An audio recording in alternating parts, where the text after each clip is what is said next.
Welcome to another TOEFL Listening practice video.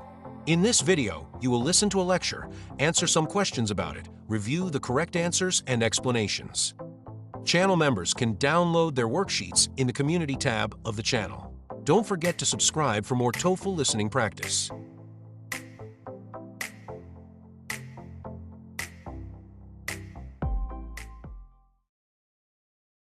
Good afternoon, everyone. Today we're exploring a fascinating intersection between psychology and economics, the science of decision-making and the biases that shape it. For a long time, economists assumed that human beings were rational actors, making logical choices to maximize their self-interest.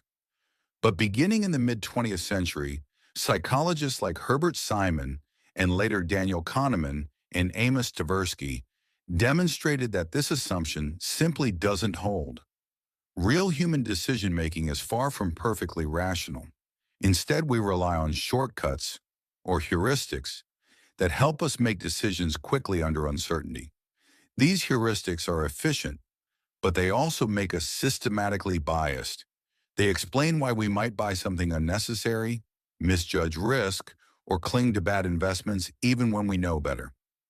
Let's start with bounded rationality, a term introduced by Herbert Simon. It suggests that while people try to make rational choices, their decisions are limited by available information, time, and cognitive capacity. In other words, we often settle for good enough rather than optimal. For instance, when choosing an apartment, we don't examine every possible listing. We stop searching when we find one that meets most of our criteria.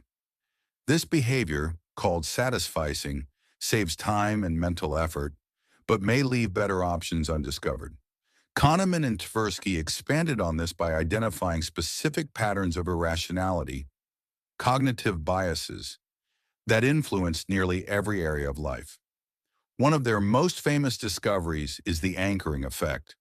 When people are exposed to an initial number or value, that anchor unconsciously influences subsequent judgments. For example, if a car is first advertised at $40,000, a later price of $35,000 feels like a bargain, even if the car's true value is far lower. Anchoring is powerful because it operates below conscious awareness. We rarely notice when it's affecting us. Another key bias is loss aversion. Experiments show that people feel the pain of losing something roughly twice as strongly as the pleasure of gaining the same thing. This explains behaviors like holding on to losing stocks or avoiding necessary risks. We'd rather not lose than possibly win. Kahneman and Tversky formalize this insight in their prospect theory, which describes how people evaluate outcomes relative to a reference point rather than in absolute terms. It overturned decades of traditional economic thinking. Then there's confirmation bias, the tendency to seek out or interpret information that confirms our existing beliefs while ignoring contradictory evidence.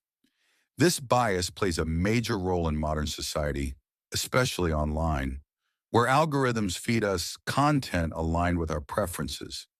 As a result, our worldviews harden and opposing perspectives feel increasingly alien. In this sense, cognitive bias has social and political consequences beyond individual decisions.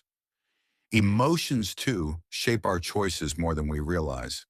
The effect heuristic describes how gut feelings, fear, excitement, anxiety, influence decision-making. For instance, after a plane crash makes headlines, people often overestimate the danger of flying and choose to drive instead, even though driving is statistically riskier. This illustrates how emotion and availability interact.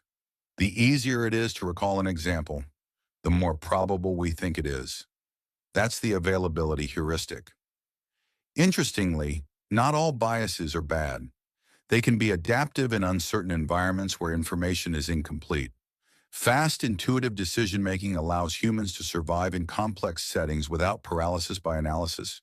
However, in modern contexts, investing, healthcare, politics, these same mental shortcuts can lead to serious errors.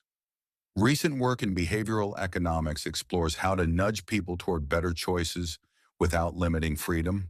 A nudge is a subtle change in how options are presented that steers people toward more beneficial behavior.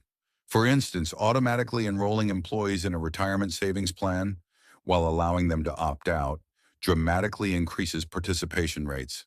The key insight is that decision architecture matters. How choices are framed can influence outcomes as much as the choices themselves. In summary, the science of decision-making reveals that we are not purely rational calculators, but emotional, context-sensitive creatures. Our judgments are shaped by heuristics, biases, and the framing of information. Yet understanding these patterns empowers us to design better systems, make fairer policies, and make more informed personal choices. Rather than seeing bias as a flaw, we might view it as evidence of the brain's remarkable efficiency, a system optimized not for perfection, but for practicality.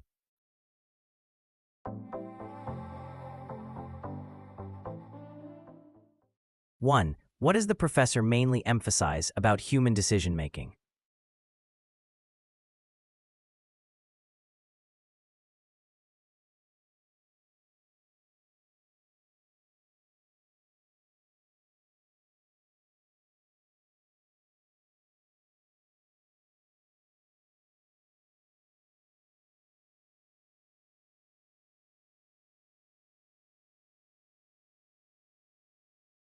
2. Why does the professor discuss the example of searching for an apartment?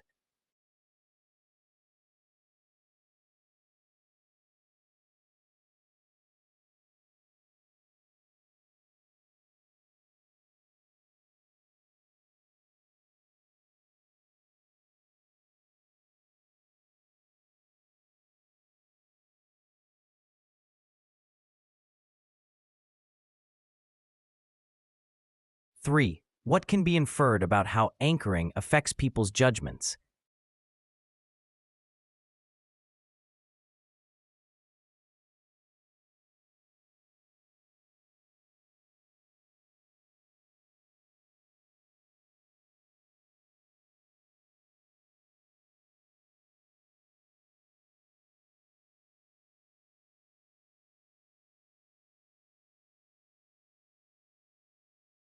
4. According to the professor, what insight did prospect theory add to traditional economics?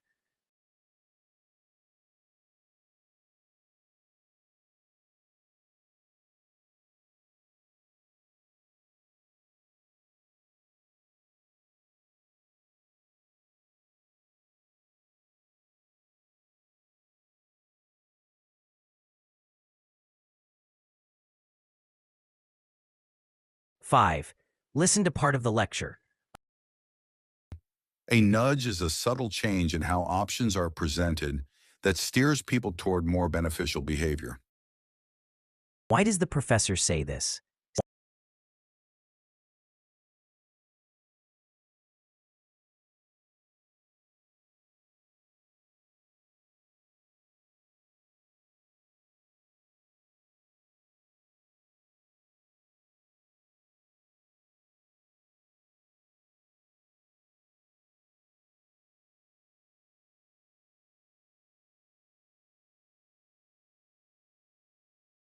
6. What overall conclusion does the professor reach about the role of cognitive bias in human life?